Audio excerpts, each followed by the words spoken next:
Right. Okay, do you think we're ready to go? I think we are, Sandy, yes. Okay, well, I can see we've got 16 attendees out there, and welcome everybody to the second of the webinars, ISSMER webinars of a series of what is looking like 4 webinars at the moment. Last meeting we had 2 weeks ago, we looked at the issue of community benefits around renewable energy and marine renewable energy, and the theme this week is looking at the process and methods of communication and public engagement within the marine energy sector. So the format is that we have 3 speakers that have kindly agreed to talk today. We have Carly McLachlan from the Tyndall Centre for Climate Change Research at Manchester University. Then we've got Burka Visserma from the Department of Geography, University of Exeter, and we have Laura Watts at IT University of Copenhagen. And the way we're going to organise today, so I've learnt a little bit from the last time, is that in a moment I'm going to hand over to Laura, and she's just going to explain a little bit about the technical, how it's going to function, and how we're going to operate this. Then we'll do a very quick round robin, just literally people can say their name and their organisation. It's important it's quick, or it can drag on if everybody gets a 5-minute CV of themselves, but it's still a useful thing to do. Then we'll have the presentations, 15 minutes each. We'll just take, if there are any very pertinent questions at each of the end of the presentation, but it worked much better last time, having a more general discussion at the end last time. I'm sure Laura will mention this again, but in the discussion, the way we operated the discussion last time was that if you want to ask a question, sort of put your hand up effectively, then the way to do it is to put the chat box on the panel at the right of your screen. There's a sort of chat box at the bottom. If you can just put your name in and say, I'd like to ask a question, then we can get round to that. So this worked really well last time. I'm looking forward to hearing the presenters and the discussion. So I'm going to hand over from myself in Orkney over to Laura in Copenhagen, who is just going to explain a little bit about how we're going to operate this technically, so it all goes nice and smoothly, and just discuss about how we're going to deal with microphones and cameras and so on. So Laura, if you could just help. Yeah, it's good to, I would say, see everyone, but hopefully hear from everyone shortly on the ISSMER online seminars. So just a brief note about technically how it works. You've got the GoToMeeting control panel, those of you who are either on an application or on your computer, on the right-hand side. And as Sandy said, the way we're managing questions is that the equivalent of putting your hand up to say you want to speak is to type something, just to raise your hand, or a short question if you wish, in the chat box on the right-hand side. If you look on the right-hand side of the GoToMeeting control panel, it's there. And the second thing to say is that although many of you have webcams, the system can only cope, unfortunately, with up to 6 webcams. So we can't see you all at the same time. So what we can do is we're just seeing the people who are presenting, and everyone else, just if you can keep your webcam switched off, that would be great, just so the system can cope. And also with respect to microphones, we're asking you to basically mute your microphone when you're not talking, so we don't get kind of background noise when people are presenting. And then you can unmute your microphone when you want to ask a question or take part in the discussion. So I think that's everything. As Sandy said, this is being recorded, just so you know, and the recording will be put online on the ISSMER website. So those people who can't join us today will be able to see and listen and participate later on. So that's that technically, and I think what we'll do now, Sandy, is just do a very quick sort of introduction, because I think it's really nice everyone at least has a chance to say hello, otherwise we don't really know you're there. So what I'm going to do is I'm going to go down the list of attendees. We have 18 of you, and I'm going to ask each person in turn to basically say their name and their institution, and where the location it's at. And I'm sorry people can't introduce themselves in more depth. It's just we learned last time that when there's 18 of us, it takes a little bit longer to go around when we say a little bit more than that. So yes, if you wouldn't mind just introducing yourself as very briefly, just your name, institution and place, so we know you're there. and that would be great. So I'm going to start on the list at the top, and what I'll do is with Bauke and Carly, perhaps you can introduce yourself when you do your presentations. So we'll do that. As I said, I'm Laura Watts. I'm at the IT University of Copenhagen. You've already met Sandy Kerr in the top left-hand corner. Sandy, do you want to briefly introduce yourself? Yes, my name is Sandy Kerr from the International Centre for Island Technology at Herrick University, but we're based in the Orkney Islands. And I also have somebody else here who can just introduce herself. Okay, I'm Kate Johnson from the same place. Brilliant. Thank you. So Glenn Wright, if you could unmute yourself and introduce yourself. Yes, so everyone, Glenn Wright from the Australian National University, based in Paris, which is a bit of a contradiction, but there you go. Thank you. John Colton. You'll need to unmute yourself. No, I'll do it for you. There we go. John? I've been immersed within a certain type of ecotourism. John, are you there? One that's not been the most asset-based community development style. I'm not hearing John. I'm just going to put him back on mute. We'll get around him. Jordan, can you introduce yourself? It's done benefits to the environment, but it's also been a serious sort of Jordan? suckle of wealth. We're having some problems here. Okay. Going back. Let's try it again. Jordan, do you want to unmute yourself and say hello? Hello. Hi. Can you hear me? Hello? Yes. Okay. I'm George Carlson. I'm a master's student at Dalhousie University in Halifax, Nova Scotia, and today I'm in Prince George, British Columbia for the break, so it's 9 a.m. or 8 a.m. Okay. Good morning. Great. Good to hear from you. Kieran Riley.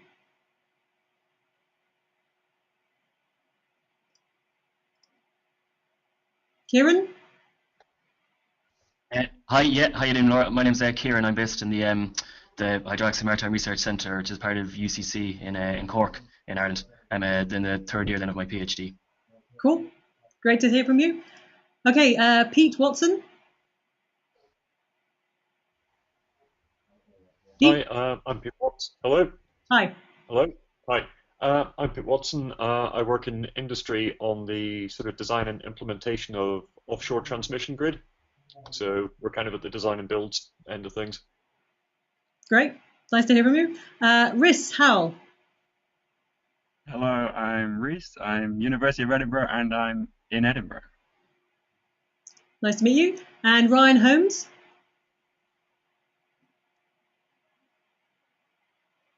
I'm Ryan Holmes. I'm a first-year PhD student at the University of St Andrews, and I'm based in Ridge of Allen. Hello. And Sarah Wise. Hi, I'm Sarah Wise. I'm at the University of Bremen in northern Germany. Hello. Shelley McDougall. Hi, I'm Shelley McDougall from Acadia University in Nova Scotia. Cool. And Simon, do you want to introduce yourself?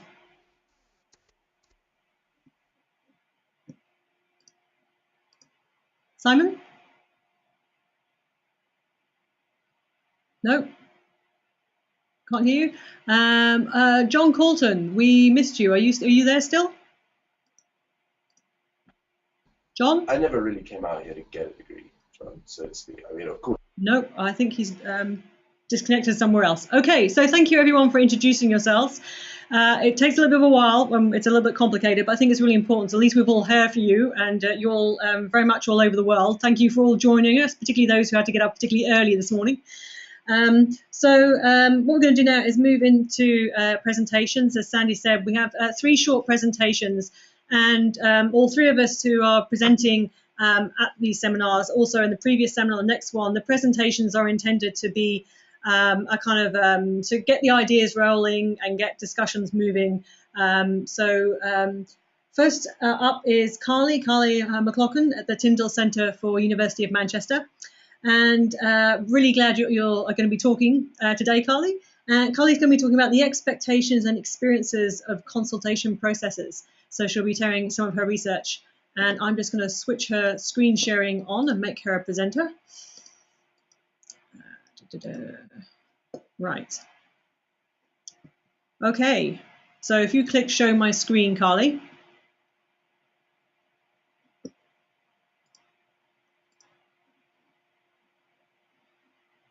Brilliant. And you'll need to, I think, yeah, unmute yourself because we can't hear you. Hang on. There you go. Right. Carly? We heard you before. I think we both unmuted me at the same time. I think we're okay now. Brilliant. Okay, so to you, Carly.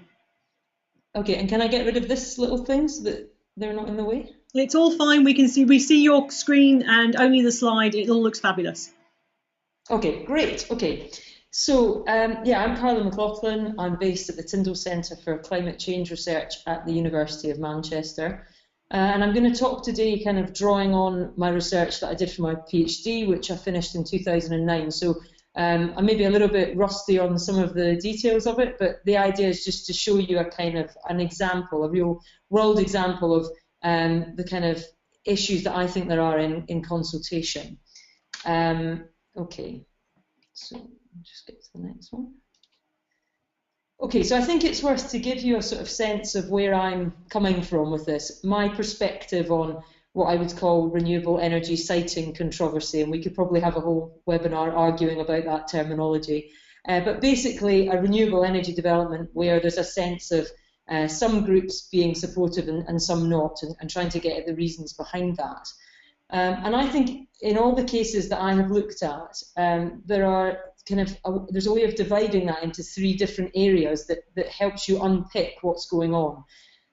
So the first one of those is around knowledge claims. So you might also call that impacts, but basically looking at how different actors in the development make claims about the positive and negative impacts of a development and how they decide upon which impacts should be considered, how they should be assessed, what methods should be used, and who and how is it decided on the acceptability of those. The next is around symbolic interpretation. So in my experience, you often find developers a bit frustrated with public opposition in particular, drawing quite kind of grand images in a negative way about a development.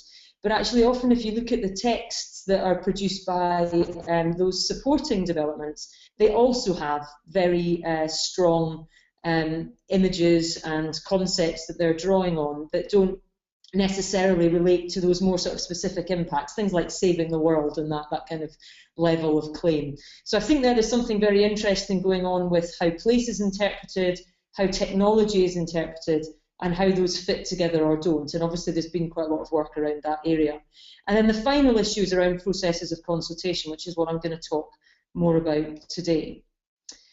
So in this area of renewable energy siting controversy, consultation is often presented as a way of kind of convincing stakeholders to support or at least not oppose a development. And we just need, there's sort of early calls of, we just need more consultation or better consultation. But what does that mean? And I think that's kind of what we'll talk about quite a lot today. What is, the question I would start with is, what is consultation for? And who decides that? I'm going to try and talk about that a little bit here today. And I think the starting point would be to think about the purpose and the ethos of consultation. So if you look across the various literatures that talk about renewable energy consultation processes or siting controversy, there are different ways of kind of categorizing why you would be doing consultation. And so you might get this kind of increased support, reduced opposition, kind of instrumental approach. You might get something that's more about kind of gathering knowledge to improve the development, that actually there's lots of knowledge out there in a kind of Brian Wynne type tradition that could be gathered into the development and make it actually better, because there's different types of knowledge being gathered. There's also a lot of discussion of it being a right, the kind of democratic right that people have, but exactly what does that mean? Is it to express a view, to have some impact on decisions? That's very much open for debate. And also there's a lot of talk about compliance. It's something that has to be done in order to get planning permission. And I think what we've seen over the years is a move backwards in the timeline of when consultation, however defined, should be being done by those proposing developments, so that it's getting earlier rather than a kind of decide, announce, defend approach. So the example I'm going to draw on is WaveHub, which I'm sure many of you are familiar with. It's a development off the coast of Cornwall in the UK. It's conceived of as an underwater socket that up to 4 arrays of wave devices can then be plugged into, in a kind of plug and play is a term that they like a lot. And there are a number of areas of controversy in the WaveHub. And I've written about those kind of elsewhere, but around surfing and the impact on surfing waves. The image here is surfers against sewage doing a Mexican wave of support for the WaveHub. So you had a division in the surfing community of people that thought that it was a great idea for kind of environmental reasons, versus people thinking that it would damage surfing and the image of surfing. That then also linked to concerns over the impact on tourism in the area and the kind of image of the area. And then the last area that I'm going to talk about now is the impact on safety of navigation. And a number of stakeholders got together around the sort of navigational stakeholders, if you like, to produce a joint statement objecting to the siting and the process of siting, which I'll give you a little bit more detail about. So basically, there's this move between the original area and a revised deployment area for the WaveHub. And the developer at the time talks about this in very sort of quite a positive way. So they say, you know, we'd been through the feasibility stage, and then, you know, oh heck, the detailed data collection showed us that it would really be a lot safer if we moved it slightly over that way. So that change was made, and that caused a lot of extra cost and delay because we were busy collecting seabed biological samples in this area, and then you haven't got any for that area. So it all had to be done again. So it's an expensive process they've had to go through, but it's the right thing that they've realised through this process of kind of information gathering and taking stakeholder issues into their decision-making process. The site was moved about a mile to the northeast of where it had been before, and that actually makes it into a bit of a traffic island between the two shipping lanes. This is the developer explaining this move. And in their environmental impact assessment, they show this separation of, because of where they've moved the development to, the original shipping routes of the solid lines will be further parted into these dotted lines. And the idea there being that because you're reducing ship-to-ship conflict, it's actually helping to separate ships so they're less likely to hit each other. That is the sort of rationale of that statement about it being safer. So for the developer, their process of taking stakeholder concerns into account has been responsive and flexible. It's been very thorough. There's been a lot of data collection and analysis. It's been very expensive, particularly to make the change that they've made. They have taken navigationals into account, you know, the navigational issues. They couldn't be more clear that this has been a really serious issue, and they have to make the development as safe as they can. And that they've made it both safer and safe in a kind of absolute sense, that it is a safe development. If we then compare that to the navigational objectors, well, they are kind of livid when this suggestion of moving it, or the plan to move it, is announced, because they argue that it now affects 2 shipping lanes instead of 1. It was better where it was originally. The Chamber of Shipping say, you know, we've provided several viable alternatives to developers, yet received no substantial counter-argument other than cost-benefit impacts of the project. It should be highlighted that one of the Chamber's alternative sites actually lies closer to the Port of Hale, would require less cable to connect to the grid, and therefore actually be more cost-beneficial. So maritime stakeholders have come together to make this statement about kind of how unhappy they are about the siting and the way that they have been, the way that their sites have been responded to, their proposed sites. And they compare this to their sort of view of the consultation process as expected. So they're talking in that first quote about developers for round 3 wins coming to them and saying, what do you think of this area, what do you think of that area, and saying that never happened with the WaveHub. Then, you know, the site selection process was all in-house. They decided on a site and then came to us and said, that's where it's going, deal with it. And they're very dissatisfied with that as an approach. Compare it to what they expect in the second quote around, you know, let's sit together and work it out, get going on the old whiteboard, as they say there. So they really have expected something very different. And their experience of the process is expressed in really a different way to how the developer expresses it. So the other thing that's worth noting is that they start to become very agitated, these objectors, about the precedent in terms of consultation at the kind of beginning of a potential field of energy technologies developing, about the precedent that this sets for when the Chamber of Shipping or Trinity House, who have responsibility for marking things at sea, or the Royal Yachting Association, any of these navigational stakeholders, when they say this is not safe, this is going to increase the chance of collision significantly in this area, we would like it to go somewhere else. They think this sets a really dangerous precedent, that they feel basically that they were ignored really in these comments, that the sort of feedback that they made. So their view of the process, their concerns and experience have not been listened to. The developer was completely inflexible because they just talk about this second site. They're not impressed at all, you know, or kind of brought on board by the movement of the site. That's made it worse for them. They see that the development will be dangerous, and a lack of consultation has led to a dangerous outcome. The developer is only concerned about cost, and they expected a collaborative siting process. So it's just a quick example really to try and talk about the kind of different issues going on in consultation, and a few final thoughts that I'll run through. That the expectations and experiences of the process, the consultation process, can be very different. The very same incident can be used to demonstrate vastly different interpretations. The process itself, and we found this in all sorts of renewable energy cases, can become the source of objection. So it starts to be about that you've not been consulted properly, rather than the actual kind of technical elements of the development. I would say you can't divorce the consultation process from the development itself. The kind of process of meaning making about the development is interwoven with the consultation process. Whether a development is for local people interacts with how they have been consulted, and various other elements. Exactly how stakeholder information on impacts and acceptability has been used and should be used may be part of the controversy, and again that's all part of the consultation process. So I think for people trying to develop these processes, which is incredibly difficult, it's much easier for academics to come in afterwards and say what went wrong. It's much more difficult to proactively develop them, I think. But thinking about what are the goals, what is non-negotiable, what can be discussed, making it clear how information will be used and how changes have been made, and what information, what changes have been delivered because of the information provided, and an assessment, an ongoing assessment of whether the experience of that process is kind of diverging between different actors.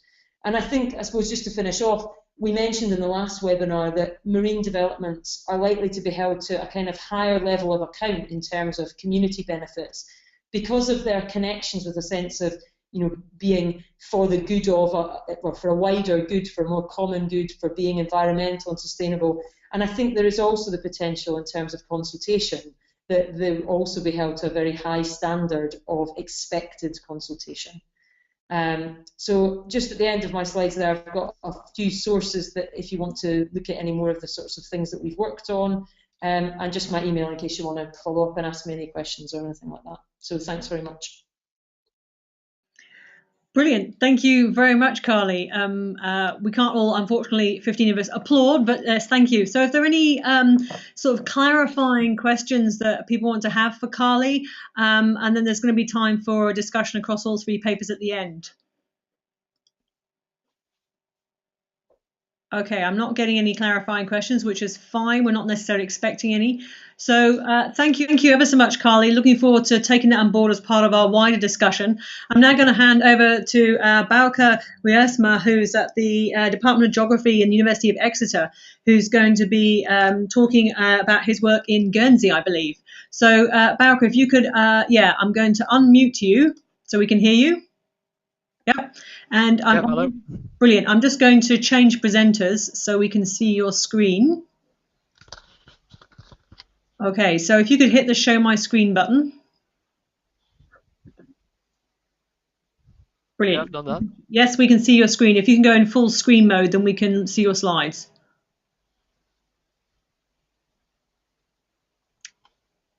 Perfect. Yeah.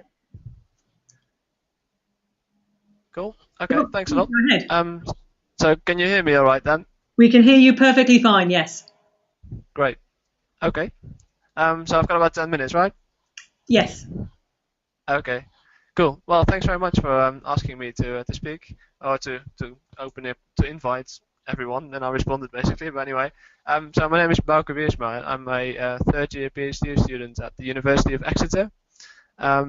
And my PhD is funded by the Guernsey government, or at least 50% of it is funded by Guernsey. So that's why my PhD is focusing on Guernsey.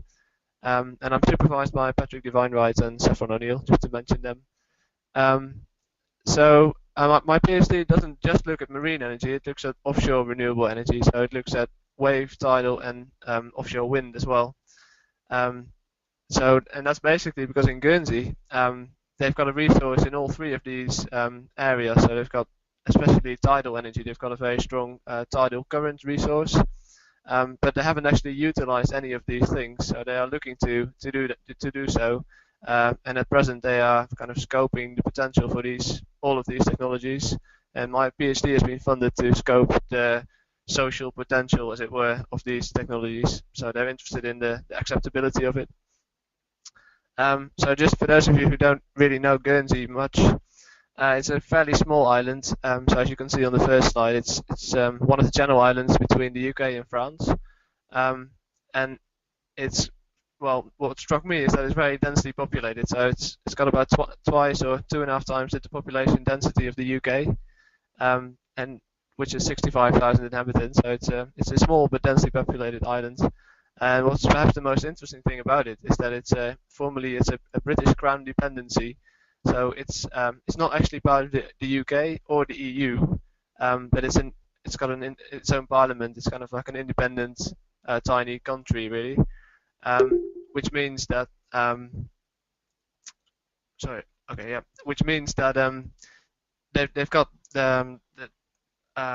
right. Well, they haven't got the rights over the seabed, which is the Crown Estate. So it's a bit of a weird mix between being independent and also having some ties with the UK. So if you go to Guernsey, they're paying with they've got their own banknotes, which are essentially British pounds, but they are Guernsey pounds, so you can't actually use them in the UK.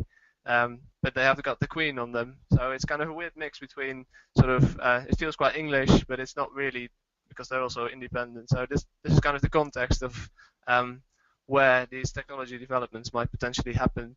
And you might also know Guernsey from their financial sector. So their kind of independent position allows them to come up with particular tax regimes which are attractive to large corporations. So at present in Guernsey, the electricity comes from two sources. So they've got one cable to Jersey, which goes onwards to France, which imports mostly nuclear energy. But they also have a large diesel fuel generator on the island, which has been quite important for times when the cable has broken, which happens quite often. Actually, last year it was broken for quite a long time, which meant they had to use the local generator, which is more expensive and obviously emits more carbon emissions than the nuclear energy they get from France. And this has put up local electricity prices. So there's quite a clear link, or it's quite clear in the public view that there's might be an issue around sort of independence or vulnerability, and these are issues that I kind of picked up on in the PhD as well. So that's kind of the broad context of the PhD, and I kind of, in terms of my overall approach, I kind of see my PhD as a case study of upstream engagement. Like as I said, in Guernsey, none of these developments have actually happened, and they're still kind of very much in the preparation phase, as it were.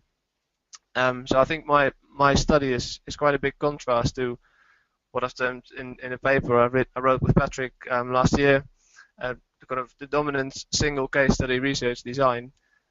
So this is an example of it would be the case study by Carly, which I actually draw on quite a lot in my PhD, which is an instance of where a development has already been designed in many ways. So, for example, the siting of it has been decided by someone else. The technology has been chosen, etc. So a lot of papers in the kind of social acceptability field, or the kind of renewable energy siting conflict area, which I've looked at these kind of single developments which have a specific technology as well as a specific place where they're sited. So what I'm trying to do in my PhD is kind of look beyond this and look at multiple places and multiple technologies. And in doing so, I'm looking at the same concepts Carly mentioned, which is kind of has been termed place technology fit. And in more particular, I'm trying to draw on for the place part of this to draw on sort of specific geographical approaches around relational approaches to place. And for the technology part of it, I'm interested in well, it's a broad kind of field of ideas around social representations theory, which originates from social psychology. And which has a lot to say about how, well, lay people, if you will, make sense of novel technologies, which I think is quite important with especially wave and tidal energy, and in Guernsey offshore wind as well, because none of these technologies actually exist there, like I said. So it's quite interesting to see how people make sense of these things and how they kind of anchor them to existing things they are more familiar with. So I just wanted to use this opportunity to kind of talk briefly about what I've done with my PhD. So as I said, I'm in my third year. I've got 8 months of funding left. So I've done 2 studies already, 2 qualitative studies, and I'm planning to do a 3rd quantitative study. So the overall approach is a mixed method research design. So in my first study, I used a photo elicitation approach, where I've asked 28 participants to take photos of what they value about Guernsey's coast and sea. And this was kind of a way to open up the relative local narratives around place and the different place meanings of the various places around Guernsey that might be affected by these technologies. And as well, opening up the kind of representations of these technologies that are present in Guernsey. So it's basically you give people a week to take these photographs, and then there were 1-hour interviews where the photographs were talked about. So I'll talk about that for just a minute in a second. And the second study that I've done already was a group of 4 deliberative focus groups, which built on 2 particular findings from study 1. First of all, around the kind of representations people have of technologies. So in particular, wave and tidal energy technology. There were a lot of different kind of ideas that people had about these technologies and what they were, what they looked like, etc., which weren't always accurate, if you will. So one key element of these focus groups was to provide them with the sort of state-of-the-art information about the state of these technologies in terms of their costs, what they might look like, etc. And the other part picked up on another finding from study 1, which was about the different kind of place meanings that are associated with the different areas around Guernsey, and how these shaped different places to be acceptable or unacceptable for particular developments. So I'll show you a result from that as well in a minute. And in January, I'm hoping to do my final study, which is a big questionnaire survey which builds on findings from the 2 studies. So let's see how the first kind of main thing that in study 1 was picked up on was just loads of different kind of ideas around place and what kind of place Guernsey is. And one of the key things that really came up was that its tidal range was something that is really ingrained in daily life. And here's a photo, for example, of people ormering, which is a kind of a local tradition where people go looking for these edible sea snails. And people talked about these kind of things to illustrate how the tides was something that really made Guernsey a unique place. So they talk about how you can only do this kind of activity at one of the really low tides. So again, to highlight sort of how the tides are really ingrained in local traditions and local practices. A lot of different ideas came up around the coast and how the coast was different from the land. So here's a photo from someone who was talking about this photo as representing how the sea is kind of an open space that allows you to get away from a very crowded and built-up land area. There were photos of the German bunkers, because the Channel Islands were the only British territory that was occupied during the Second World War. And again, this was used by people to talk about Guernsey as a unique place that is that's quite because it's quite an interesting story. But it was used to because in the war the UK is responsible for Guernsey's military defence, and in the Second World War they didn't actually defend Guernsey. They left the Channel Islands because they felt it wasn't worthwhile to defend them. So actually, all the bunkers on Guernsey are visual reminders of the kind of danger, if you will, of relying on other countries for certain things. And this was actually used to argue for more sort of local energy sources as well. And other photos illustrated kind of the natural beauty of Guernsey, the sort of unspoiled kind of ideas around the sea, which were particularly pertinent in some areas, which I've got a slide in a second, which illustrates this. So on this slide you can see where my 28 participants took their photographs. So each green marker on this slide illustrates one photograph taken by one participant. So this is kind of an interesting way of mapping which areas around Guernsey are valued. So you can see right away that it's not just one area, but actually there's a lot of different places that have important meanings for people. And one interesting thing you can do with this is to look at what different photos illustrated and where these photos were taken. So this slide just shows the photographs that refer to kind of the natural beauty of Guernsey. So you can see there's a lot fewer of them, and you can also see that some areas have a lot fewer markers, whereas, for example, the southeast is quite densely marked by these photographs. So you can clearly see the difference between the two slides. Here, the green one where there's loads of different ones at different places. Here, the red one where there's quite a focus on one area. So this is just to illustrate how people drew on these ideas and these narratives and talked about some places as being more acceptable for sort of potential visual technologies like tidal energy or offshore wind as well.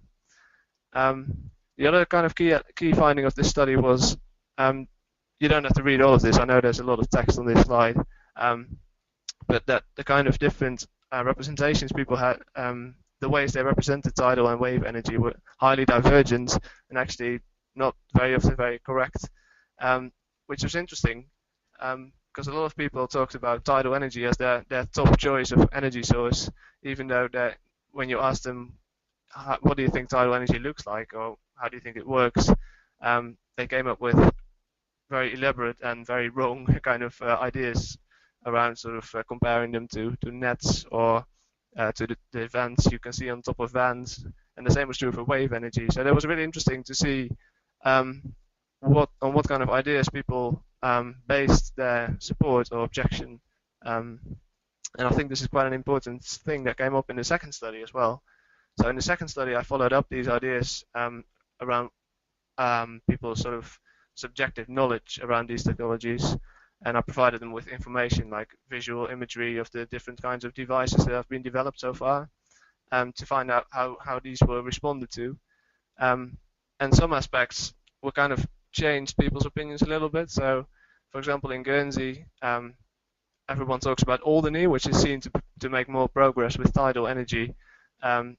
So there's kind of common idea that Alderney uses this kind of innovative, money-spinning new idea, which obviously was nuanced by some information on the actual cost of tidal energy at the moment, which nuanced the idea of tidal energy as a new innovative thing towards more a new risky kind of thing. But on the other hand, some of the ideas that were kind of prevalent in study one remained powerful in people's minds in terms of thinking about tidal energy as something that should happen locally. For example, the idea that it represents a huge economic opportunity which could make the Channel Islands, or Guernsey in particular, more sort of less economically vulnerable, less reliant on the financial service industry, and as well as making it less dependent on France, for example, for electricity as well. So it's just a quote where someone says Guernsey needs to think about its economy and its future and how it manages to survive. So ingrained in that is a notion very much of that Guernsey is on its own and it needs to do something to make it less independent, more sort of more self-sufficient economically as well as in terms of energy. So I suppose the point I'm trying to make here is that you can. I'm kind of trying to nuance the idea that you can inform people about the reality of something, and that will just right away change their opinion to something that's more rational. I think what became quite clear in these focus groups was that actually some ideas that might not be rationally accurate still are very powerful in shaping people's opinions on particular technologies. And I think this is linked in Guernsey in particular with kind of the different the multitude of ways in which the tides are important in shaping daily life and have been sort of for a long time. And the second part, and I think this is the last bit of empirical data I'll talk about, because I think I'll probably have covered 10 minutes now, is the second task of the focus groups was where there was a big map in the middle of the table with just a map of Guernsey, and everyone was given a green and a red sticky note, or they're actually pink, I couldn't find any red ones. So these were used by individual participants of the focus groups to signify sort of acceptable and unacceptable locations for different technologies. So here are the maps for offshore wind, and there's different maps for tidal energy as well. And this was used as a kind of a task to kind of in a kind of bottom-up, deliberative fashion talk about where these kind of developments would be acceptable or unacceptable. So it's something that hasn't really been looked at by previous research that much, although there's a couple of really interesting studies that have. And it's a contrast to the kind of top-down citing process where a development is quite often cited and then people say, oh, hang on, this is the wrong place for it. So here you can see that some areas, although it's quite messy in a way, some areas like the north of Guernsey have quite a lot of green sticky notes, generally speaking, whereas, for example, the east of Guernsey, so on the right of the map, there's quite a few red ones. Also, on the very bottom right of each of the maps, you can see a bit of Jersey, and this was quite interesting that a lot of people stuck their green sticky notes towards Jersey, kind of saying, in a way, portraying them as the other. So, just stick them towards Jersey. It wouldn't spoil the view. That kind of sentiment was quite prevalent. So again, sort of highlighting issues around local identity and how strong this issue is in Guernsey. And for tidal energy, similar patterns actually arose in terms of the north being quite the most acceptable place. And a lot of different rationales were used for this, not just visual, but also around sort of the symbolic ideas of areas that were seen as more industrial, which I suppose is quite familiar from previous studies, were seen as less suitable for technologies that were also seen as quite industrial, which tidal energy was, as well as wind energy. So I suppose you can take from this kind of very brief run through what you will in terms of consultation, because I suppose my PhD isn't particularly about consultation per se, it's more about sort of an upstream kind of perspective.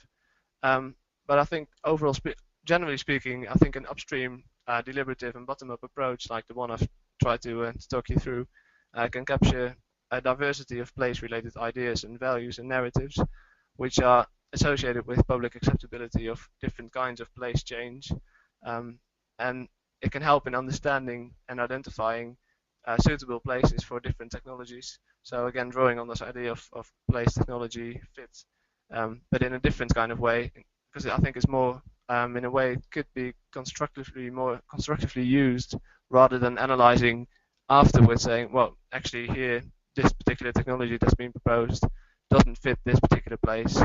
It will be more productive in terms of looking at multiple different places. So it will help you to look at places that will be suitable.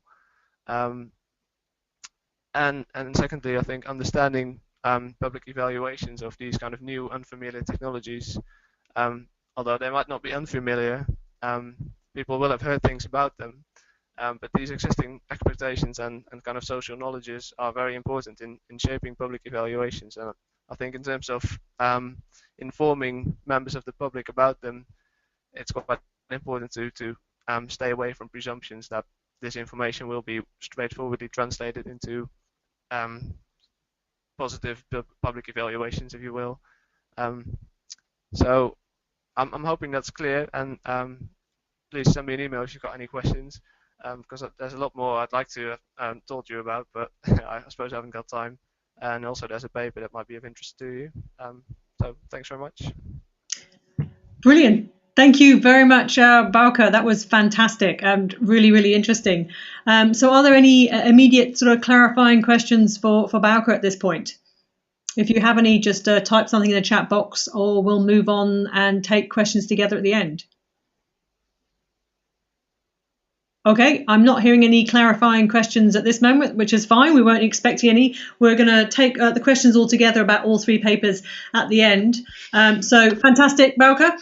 I'm just going to transfer the screen over to myself, where I'm doing the last presentation in this section.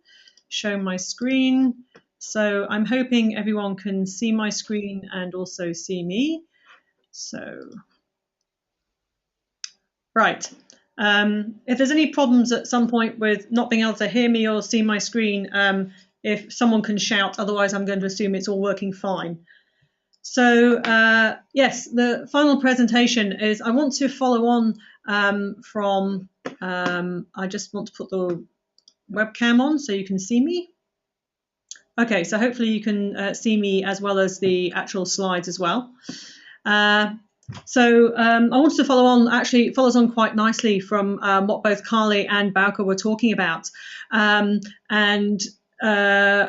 Rather like Bauke, I'm not going to be talking directly about consultation, but I want to be talking a little bit about, very much about communication in places at the edge where you have different forms of wave and tide energy devices. So first, I just want to talk a little bit about the background. This is quite disconcerting because I can't see anyone. But I'm part of a project called Alien Energy here at the IT University. And the Alien Energy Project is a science and technology studies project. And we've been looking at the places and communities that are locations for both marine energy and also geothermal energy. And what we're interested in is the fact that these locations of these places are often at the edge. And by that, I mean, we're looking at Orkney, where I've been doing research for the last, I think it's about 6 or 7 years at the European Marine Energy Centre. And that's very much at the edge of the UK and also the edge of Europe. In comparison, we've also been looking at the Danish Wave Energy Centre, which I'll be talking a bit about in a moment. And that is, as you'll see on a map shortly, also at the edge of Denmark. And we're also talking, I've been doing field research on geothermal energy in Iceland. We have a PhD student, James Maguire, who's doing work there. And Iceland, again, is another edge location, at the edge of Europe in this case. And we're very interested in this project about the fact that these new kinds of renewable energy, and particularly marine energy, are located in very different geographical locations. We've just heard from Bauke talking about island of Guernsey. Carly's been doing her work at Wave Hub in Cornwall at the edge of the UK. One of the things that we were doing on this project is that we were, particularly in discussions we've been having with the Danish wave energy industry, and this is something that many of you may have heard already, there's a lot of concern about the public's understanding or perception or imaginary around wave and tide energy. I think actually, Bauke, your project really nicely highlighted that. I'm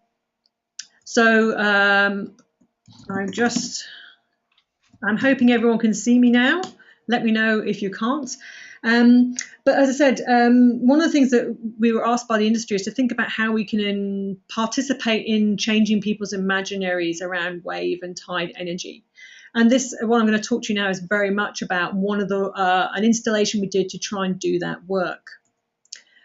So,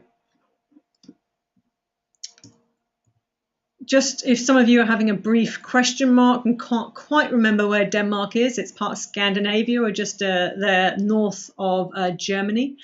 Just a bit of an energy background. Although Scandinavia is famous for having large amounts of renewable energy, particularly hydro, which Norway and Sweden has, Denmark's very flat, does not have any hydro.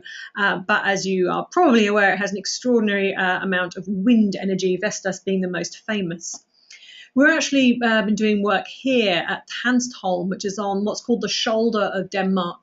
And that there on that map is the site of the Danish Wave Energy Centre.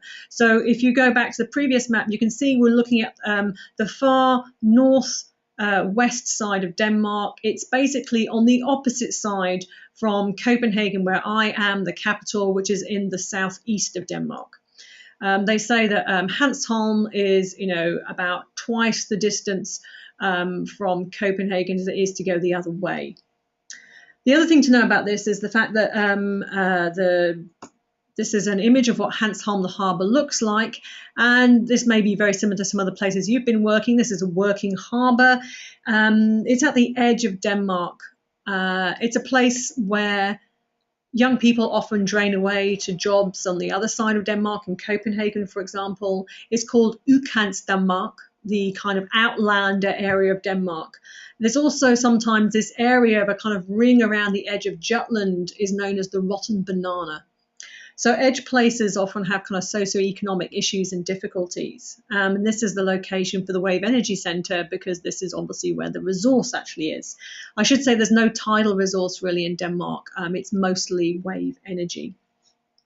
And what you can see in this image is there's 4 white pillars kind of pointing into the sky, and that is Wavestar, which is one of the main wave energy developers at the Danish Wave Energy Centre. And the two, both Wavestar and Danwek, the Danish Wave Energy Centre, have a very complicated history, but I'm not going to talk about that right now. There's many other things I could say about this kind of location. Interestingly, like Cornwall, just literally down the coast is what's known as Cold Hawaii, which is the Danish surf capital, Klitmøller. So again, surf is quite close to wave energy. And also quite close by is Denmark's first national park. So again, we've got an area which has got an awful lot of protected landscape and also seascape. So I don't know how that reflects for some of your field sites, but this seems a kind of important thing. These landscapes and seascapes are often very distinctive in these areas where wave and tide energy is going in. So as I said, what I wanted to talk about and what I'm going to basically try and perform is an installation that we created for this landscape, and it's an energy walk. The energy walk was launched in September. It's a 40-minute walk on the cliff tops of the Danish Wave Energy Centre above the harbour, which is where the image was taken from. And what we did was we were trying to find a way to communicate the ideas, concepts and analysis from our research project, and our ideas about how infrastructure is often invisible, particularly energy infrastructures in these kinds of places, and how they might be made more visible. We wanted to talk about the importance of the community and to think really clearly about how communities are participant in making these wave energy places happen. And so we collaborated with a group called Geek Physical, who basically are an engineering and arts, digital arts group, who built us these walking sticks. You can see here one being held. And what you see in this image is a walking stick, and the guy is wearing a pair of headphones where you have an audio guide. And the walk, essentially over 40 minutes, takes you with an audio guide across this landscape and shows you the landscape differently. There are 6 different chapters, and each chapter begins when you hold the walking stick, the round part of the walking stick, which has an RFID tag in it close to the post, which you can also see in the image. That's technically how it works. However, that technical description, I think, does not really explain what this energy walk does. And so I've discovered out of a long experience, the best way to try and talk about this energy walk is actually to read you out the script, which is something that I wrote along with my colleagues. I should say that the script is composed out of ethnographic fieldwork in Hanstholm and the community there, but also based on the experiences I've had as an ethnographic field worker in Orkney, and also based on ethnographic field work in Iceland. So we were drawing all 3 places together and something of their edge-like qualities together in this 40-minute walk. So what I'm going to do now, which is going to be slightly unusual, is I'm going to actually read out a few very short sections of the script to kind of give you a taster of how this actual walk works. So the first part is, that's just an image of the launch. And this is where the energy walk begins. Listen to my voice. Just sit for a moment, breathe, listen, listen. There are seagulls in the air, following the fish from the sea. Listen. Can you hear the engines of a ferry? Those 4 white ticket booths there, across the road in front of you, can hear. The old ticket booths remember the ferry that sailed from this harbour on the edge of Denmark to the Orkney Islands on the edge of Scotland to Iceland on the edge of Europe. Take a deep breath. Fish, oil, rust, and the salt tang of waves. It's the taste of energy. The waves here are beginning to make wave power.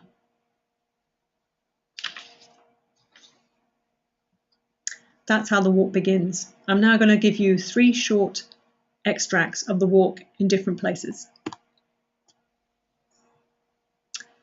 Extract 1. Hanstholm Harbour is an engineering marvel. It took 100 years to go from the first dream to the technology before you, the concrete pillars and harbour walls that hold back the sea.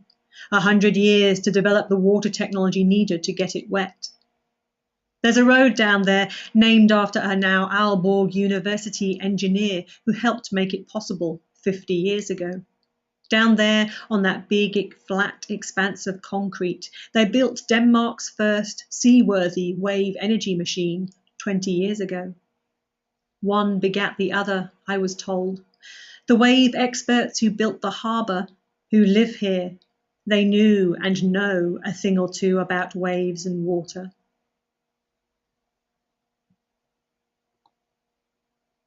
Extract from chapter 3. This rusting anchor and driftwood could be some monument to boats that have died. Wave energy devices die too. They're giant sea creatures with blade mouths that turn, joints that flex. Their massive skeleton and skins are made of metal, glass, plastic, all of it anchored down, and sometimes they break free, beach on the sand, or simply grow too old. These creatures are cared for, watched over, brought into harbour before a storm, but still, one was torn from the seabed, another was destroyed by ice. Are these prototypes failures or pioneers? Failure is a part of learning, one wave engineer told me. In this almost industry, they need pioneering failure as much as perfect success.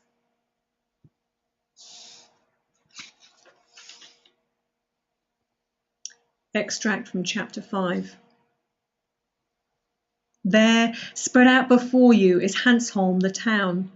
It grew fast in the 20th century. The war emptied it. Then people came back, determined, entrepreneurial, edge people. A local politician said they were Klondike types, pioneers who took chances, who tried. He said there is a local saying, "Is it possible? No? So we do it anyway."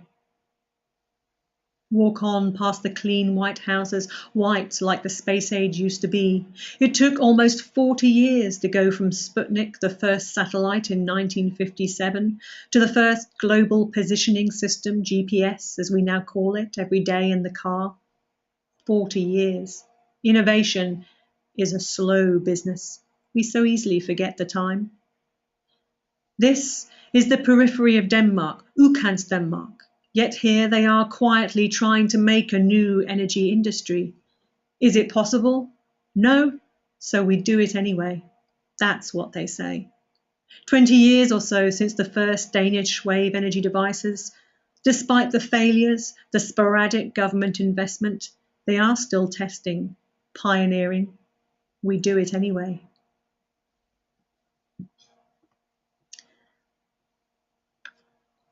So that's some extracts of how the walk goes. There's 40 minutes of it. If you want to hear the entire walk, you can listen to it on SoundCloud. There's the link there. So how have people responded to this? I should say there's also a number of different videos we've made which probably explain it far better. Unfortunately, I can't share a video with you over this system. So do watch the videos that are on the Alien Energy website if you want to find out more about what it's like as an experience. We actually, it's important to know that the walk begins at a cafe in the harbour. It's the kind of local harbour cafe, and it's been really important to us that we've had the collaboration of the cafe owner where the sticks can be loaned from, as well as the harbour authority and the local tourist board. What's interesting is that though we haven't had as many participants as that we would have liked to take part, because it was launched in September, it was kind of over the winter season, and like a lot of these landscapes, it gets pretty cold and blowy quite quickly. However, what's been really interesting to us is that although we only anticipated having this installation for 3 months, it's been so successful, people have kind of loved it so much that the tourist board in the Comuna, the Tistel Comuna, has decided to collaborate with the cafe owner and an entrepreneur locally who does guided walks around the wave energy devices to actually take it on. So we're now donating it, the walking sticks and the audio, to the Comuna to actually enable them to keep it up and running indefinitely, which is very exciting. So we shall see how that goes. So I don't really have anything more to add. I was going to read you the last words of the walk, however, just to finish the talk. And this is how the talk ends as you stand over and look out over Wavestar and the Danish Wave Energy Centre. And it reflects back on Orkney, which I think will bring us home quite nicely. The last words of the walk are this. Above the entrance to the European Marine Energy Centre in Orkney, a friend to many here, there is a quote from US President John F. Kennedy, maker of moon landings. It says, "The problems of the world cannot possibly be solved by skeptics or cynics whose horizons are limited by the obvious realities. We need people who can dream of things that never were. I think, I hope, that what I dream may, in some small part, make a future that never was. Wave energy, geothermal energy, all things that once never were, but may yet be. Listen, there are seagulls in the air following the fish from the sea. Listen. Can you hear the engines of the ferry? Can you hear the waves far off feeding 100 devices with energy? The waves are bone deep. I'm going to leave you now to your own dreams, your own futures. But for a moment, just stand in the wind, listen to the gulls, taste the waves, and, perhaps, dream of things that never were." So thank you. And particular thanks to everyone in Hansholm who's helped me, and to all my friends and colleagues in Orkney who've helped the project over the years. So I thought rather than asking for immediate questions from me, I thought we'd try and bring it together with the other presentations from Carly and Bauke. And basically, if you'd like to ask questions, if you can kind of indicate in the chat box. I'm starting to kind of see some questions piling up now. So what I'm going to do is just switch over my window. There we go.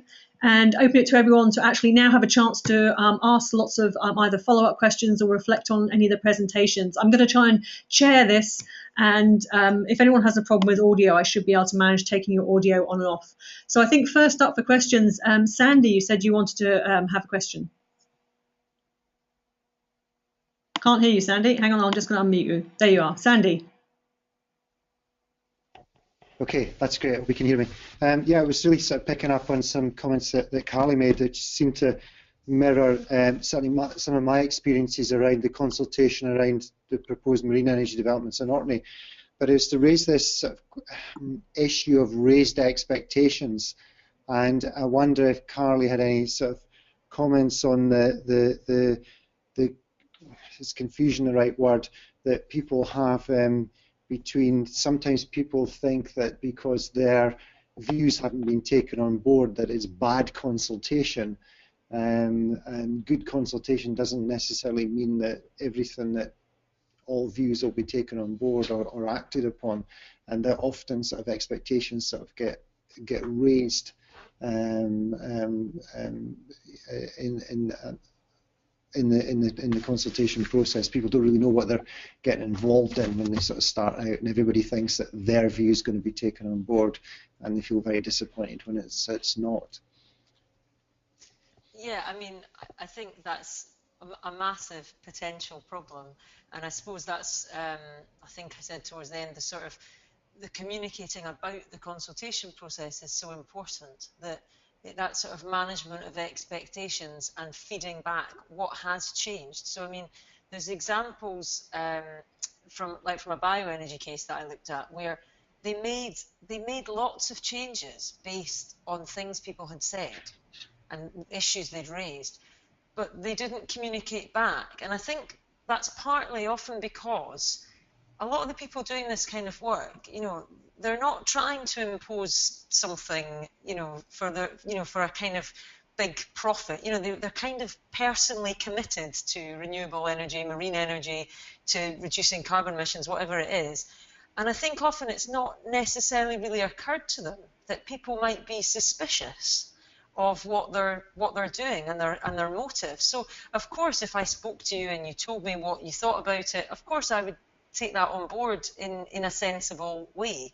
And I think one of the problems we found across all the sort of social acceptance of renewables work is that once the trust in that relationship is gone, it's impossible, potentially, very difficult to bring it back. And so proactively managing that process of, right, you've said these things, but we can't do anything about that for these reasons, and we're then still going to take it to planning with a different thing of what you said, but also communicating about, okay, well, this group may have wanted this thing to happen, but for another group that doesn't work, and therefore we've made this decision about what we're going to propose. So I think it's a big risk to raise expectations, but it goes hand in hand with that sort of management. And of course, you can't do everything that every stakeholder would like you to do, because they may conflict, and it would make your project financially in peril, probably. Yeah, it's certainly what you say mirrors a lot of the experiences here, that you maybe sometimes got good consultation processes, but because people don't get their views taken on board, then they tend to get upset about the process.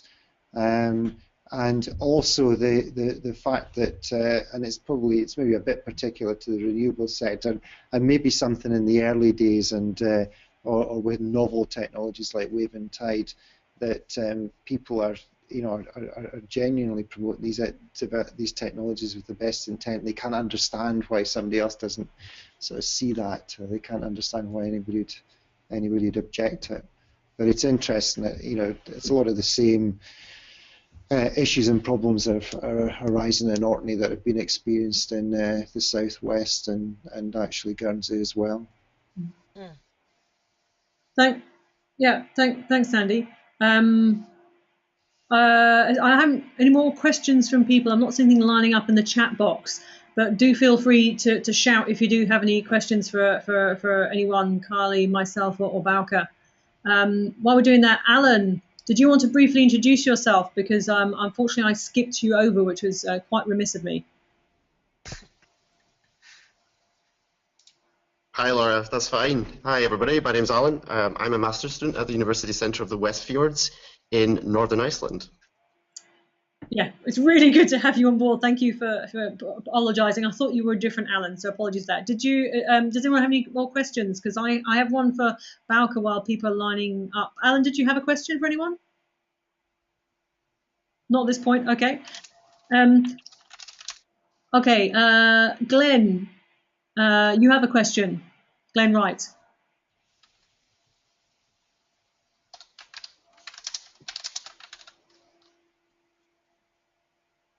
Hi, sorry, I was just in the course of typing my question rather than putting the microphone on. Yeah, no, it's okay. It's totally fine.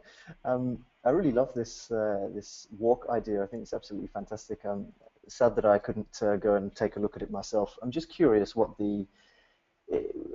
I may have missed you say this, but what the objective was, and if you see that sort of feeding into consultation processes, or whether this was more a sort of historical sort of thing, for the town looking back over the decades of sort of industrialization there, or if this was just a purely sort of interest project for you, and how you see sort of this idea, which I think is really fantastic and sort of interactive consultation, if you want to call it that, and how that feeds in with some of the other things that were discussed. I'd also just be curious how many people are in that town, and how many, if you know how many people from the actual town took the walk and how many were sort of rubberneckers or tourists. I'd be curious to know, just for my own interest. Cheers. Yeah, no, thanks for that, Glenn. So the energy walk was, originally it was conceived of because we wanted to do some kind of exhibition. I suppose it would more formally be thought of as kind of like, impact, and usually put at the end of a project. But we were quite keen not to do that because we're not terribly committed to the idea of impact coming after the project. What we wanted to do, because as I said, in the discussions, ongoing discussion of many different people in wave energy industry here in Denmark, but also developers, test site people around marine energy more generally, have often said, less so in Orkney, it has to be said, Orkney is a kind of special case, but certainly in Denmark, the imaginary around wave energy is more like, I guess, what Bauke, you were saying. It's, it's not terribly well informed because it's not well known. So it was really not so much about consultation. It wasn't part of the consultation process, but rather a more general kind of what can we do to make a kind of inform a public awareness and therefore inform public participation in something. Because in Denmark in particular, wind energy is just this enormous model. It's the energy of Denmark, right? And there's a lot invested, and there's a lot of storytelling invested. The origin of wind energy is a Danish origin story. It's a kind of Danish saga, right? People will be able to cite it as part of the history of Denmark. And so there was a question about how can we do the same thing for wave energy? What kinds of origin stories does it have? Wind energy is always talked about being these blacksmiths working away in the farm and they built it up slowly. So we wanted to try and do that. So again, it wasn't part of a formal process, but for me, it is part of the ongoing work about changing people's imaginaries and the public imaginary, and therefore policymakers' imaginaries, and all part of how do we help policymakers invest more generally in things like wave and tide energy. So that was kind of the role of the project.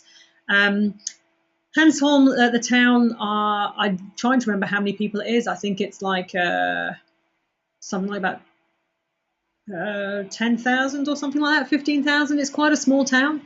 I don't have the figures because Handsholm's got Handsholm Harbour and it's all part of a larger community area.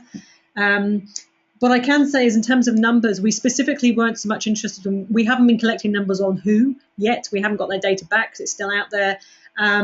But we know it's a mixture of kind of tourists and locals, and that was the intention. Because a lot of the people who are visitors, it's a place where people come to visit from, say, Copenhagen, for example. So, in fact, visitors are a good thing for us to influence. So, yes, that was a brief question there. I'm now going to try and field questions slightly better. Okay, Jordan, I'm getting questions here quite wide. It's getting late here, I apologise. I'm getting quite a list of questions. So I'm going to ask all of us, myself in particular, to be slightly more brief in my answers. Jordan, you had a question. Jordan Carlson, you had a question for Bauke. Yes. You spoke a lot about how the local people were focused on independence and the future in your results, especially in light of their history. It seems like a lot of that is talk about energy security. Could you speak a bit more to your views on that situation? Yeah, so I guess what really struck me in Guernsey is how the idea of independence, vulnerability, self-sufficiency is kind of wrapped up in one, relates not just to energy, but to, like people talked about, for example, the week before I went there for fieldwork, the local bakery closed, and then there were a few days of quite rough seas. So and they have to import all their bread now. So there were 3 days of there wasn't any bread on the island. So people talked about that, and all these kind of ideas were talked about, were kind of translated into the energy context, and were kind of seen as part of the same thing, if that makes sense. I don't know if that's what you wanted to hear more of.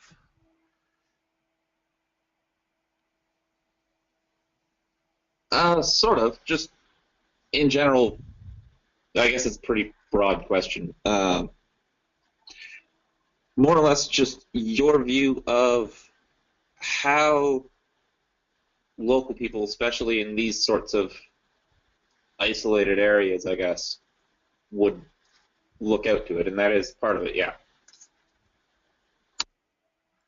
Well, one thing about the notion of an isolated area, I'm not sure if people on Guernsey would see themselves that way.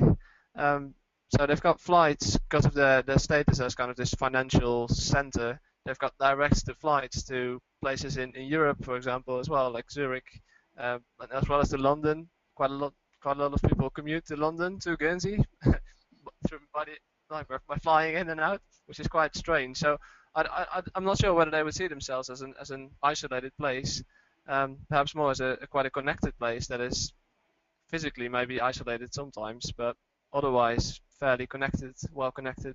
So in that sense, it might be quite a different case study in a way than maybe Orkney or the rotten banana of Denmark. Great, thanks, Bauke.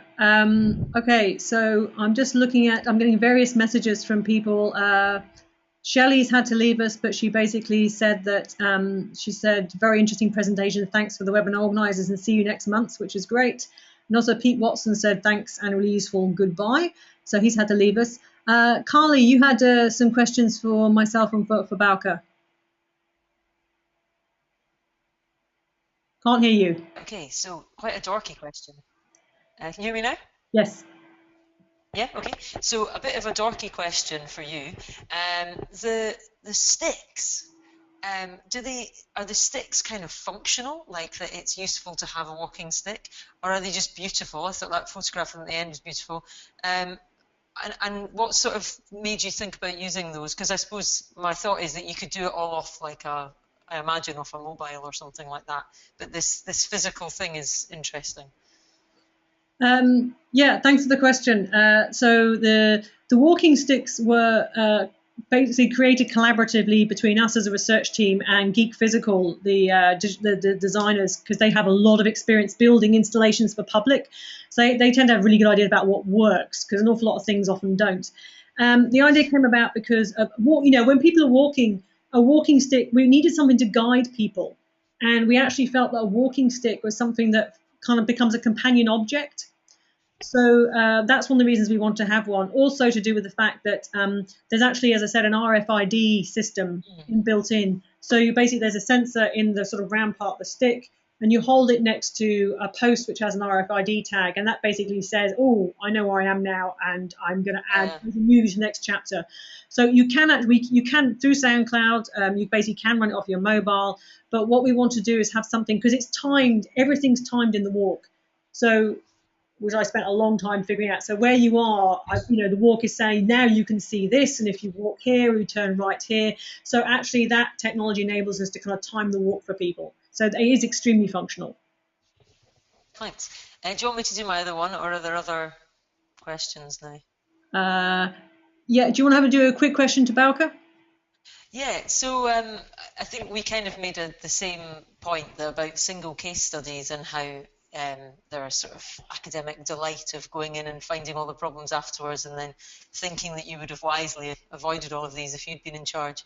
And I like your idea of being upstream, but how does that then play out in terms of what actually happens? So is your process part of a consultation process, or is it part of an academic study, and how does that feed into the kind of the policy making on where these would be cited?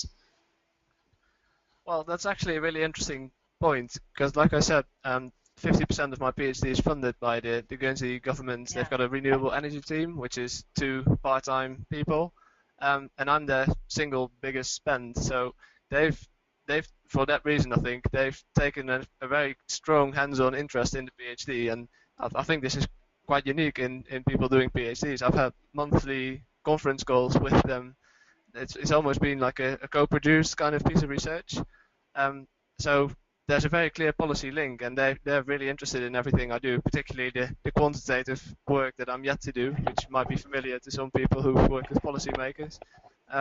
So I think there will be, it's not part of the official consultation, but it will inform their policy in a very straightforward way, which I think is really, really useful, but it's also been complicated complicating some of the research in a way.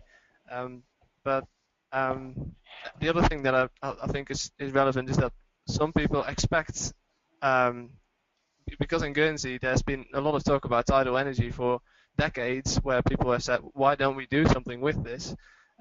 So people might expect there to be some kind of consultation, and then when they would see my research, they might confuse it with that. So there has been a bit of an issue there. Yeah. Interesting. Thanks. Cool. So I have questions on my list. Bauke, you had a question about the energy walk. Reese Howell had a question, and I also would encourage other people who have so far been silent. Please, feel free to ask questions, so we can hear, your thoughts. That would be great. And also, if you have any comments, we're definitely kind of interested to hear that. That would be great. So Bauke, you had a question? Yeah, that's right. Me too. I love the idea of the energy walk. But you were fairly brief about the experiences that people had with them. And I wonder if you're, based on what you've done with the energy walk, or, I don't know, evaluation, or speaking to people who've done it, whether you can say anything about the potential of the energy walk concept as a tool for, well, changing imaginaries, or building acceptance, or building understanding of these kind of novel technologies. Yeah, I skipped over it in a strange way, because one of the things that we found in doing the energy walk is it's very emotive. And that's partly to do with the fact that I'm also a poet and artist myself, and I drew upon those kind of more poetic writing traditions to evoke things when I was drawing together the ethnographic work. And people have said they found that quite emotive. Part of the walk, for example, takes people through the local churchyard, so we can talk about community and the effect of past people on the present. But that's not a point what causes people to be particularly upset, but it's just to do with the fact, these are things we're doing which you might not expect an energy walk to do, for example. So the effect on some people we've had has been, quite emotional. People have been very emotionally affected by it. And I think that's one thing that I think out of all our talks today has come out. People get very passionate. They get emotional. They feel emotion. People really feel things about this, about their place, about their landscape. And your work, Bauke, seems very much about that. So that's one of the things that's come out of this. I think that people are strongly affected by things, and even though in lots of places we're talking about highly technical stuff, you still can talk about that in an emotive way. In terms of how it might be part of sort of more engagement consultation, I don't see something. I think it's all actually the devil in the detail thing. I don't think an energy walk necessarily has to be part of a process, but I think it certainly could. It all depends on how it's implemented, on how the actual particular style of writing you choose to have the audio guide. I think it's a really nice way. People seem to really enjoy the fact that it enables them to see things that they never imagined before in the landscape. So they're walking through a landscape and you're pointing things out they never noticed before. And I think that can be very, very powerful, particularly because in maritime environments, unless you've got maritime experience, there's often things about the sea that you never notice. And the one thing that's come out a lot in our research, and something I know that Sandy and Kate and I have talked about, is, for example, when we talk about wave energy, that makes a big difference depending on if you've grown up somewhere like London where waves are little Thames-like things, or if you grew up in Orkney when the waves come over the cliffs, right? So actually your imaginary about the whole concept of what wave energy might do is radically different. So something like an energy walk could change that potentially. Okay, question, Reese. Reese Howe? Hello, I think I'm on now. Yeah, so I had a question, just a very general thing that I can't expect you to answer, but it'd be nice to hear people's ideas. Something I think about a lot in my own work is just kind of why we're consulting and to sort of what purpose. And I guess the idea is, Kylie gave some reasons about why you might want to do it, and Bauke was talking about going upstream, and I guess the literature and the best practice suggests that we should be moving towards this upstream approach, and that sort of marine energy now has the chance to avoid some of the bad consultation that sort of wind energy's done and do things better. But the alternative narrative, I guess, is also that consultation just slows down deployment of low carbon energy and reduces and carbon mitigation. So I guess I was just kind of wondering what people's ideas are on why we should be engaging, and obviously if we are, it has to be meaningful and people's opinions taken into account, and to what purpose. Is it to speed up deployment of technology, or is it just to get good outcomes and be more democratic? And just some general feelings that people had on that, please. Carly, do you want to start with that one? I think I'll leave myself out of that, but Carly and Bauke, maybe you'd be good to answer. Okay, so I mean, as you say, I think there's so much in that question, and it depends, you know, for whom you're answering the question, really. But I think a few things that kind of occurred to me while you were speaking. I work in a research group where there's a lot of people working on the emission space available if we are going to meet a 2-degree future, okay, which is rapidly decreasing that emission space. And so we do a lot of work around kind of these ideas like radical emissions reductions, and that gets us often into discussions about that there isn't time to take people with you. And I kind of feel the opposite to that I feel there isn't, it's so high risk to not take anybody with you, to not explain the purpose of what you're doing, and to try and make developments fit with local people's expectations and feelings about place and things. That the risk is that you alienate massively, and instead of, you know, heading down a you know, high level of climate change future, you head down a very high level, because kind of debate's been, I mean, it's already polarized, but kind of even more so. So that's one thing that occurs to me, that if you don't do it at all and just try to, you know, push these things through, I think certainly in the UK that kind of system would have as little success, really, as those people kind of suggesting it or trying to get round. There was one other thing, but I don't remember what it was, so maybe just that, and then let Bauke talk about it. Yeah, I'd just like to say one thing in particular. I think, Carly, you had a slide on this in particular, where one point was that consulting local people would improve the quality of the outcome, and I think this is something has come through from my research quite clearly. For example, in the focus group study, where there was a map in the middle of the table, people started talking about sort of one particular area, and one group people drew like a triangular shape somewhere near the coast and had like loads of different rationales based on kind of their local knowledge of the island, of local practices, of how local people had been using these spaces, and said, well, this for those several reasons. So going beyond things like this is just a nice place, this is just, you know, this should remain natural, unspoiled, etc. They had a whole lot of different kind of rationales around based on their local experience of living there, arguing that would be the best place for a particular technology. So I think, in particular, in an upstream perspective, it might be easier to draw on these kind of local knowledges to improve outcomes. I'm not so sure if it's the same for a downstream development or a downstream moment in the development process, where some decisions have already been made. So perhaps these local knowledges it's harder to draw on them in that much detail, I think. But for me, that would be one of the main reasons why we should do consultation. Yeah, and I think looking at the kind of different types of consultation, depending on what type of development and the type of place and the stage of it. But the key thing I was sort of trying to get across is that feedback loop of managing people's expectations is central. So exactly as Sandy was saying, there's a risk of raising expectations, and if you're not doing it upstream, like Bauke was talking about, if it is further downstream, and some things are set, then that needs to be clearly communicated. Yeah, thanks for that, Carly. And I just would want to add that, I mean, I've not done actually any specific research on consultation per se, although I've sort of taken part as an ethnographer in several consultations in Orkney. And I mean, two things I just want to add is I think that for me, the kind of go-to person, sort of theoretically, I tend to refer to the work of Nortje Mars, who's a sociologist at Goldsmiths. And she's done a lot of work, as some of you may be familiar with her work, thinking about how publics come into being and how they get performed and done through things like consultation, through an issue.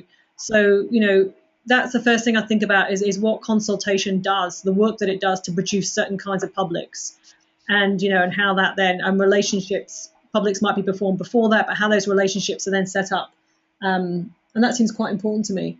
And the second thing is also just to do with the fact that something that, I mean, perhaps Sandy, you can say more about, but I think, my ethnographic fieldwork in Orkney has suggested one of the problems with consultation, particularly in places where you've got a lot of new kind of energy sites going on, maybe like Cornwall or Guernsey, but certainly in Orkney, is there's a kind of consultation fatigue. And that's something I know we talked about in the very first ISSMER seminar that we had, is that, and by that, the problem is your consultation takes time to respond to.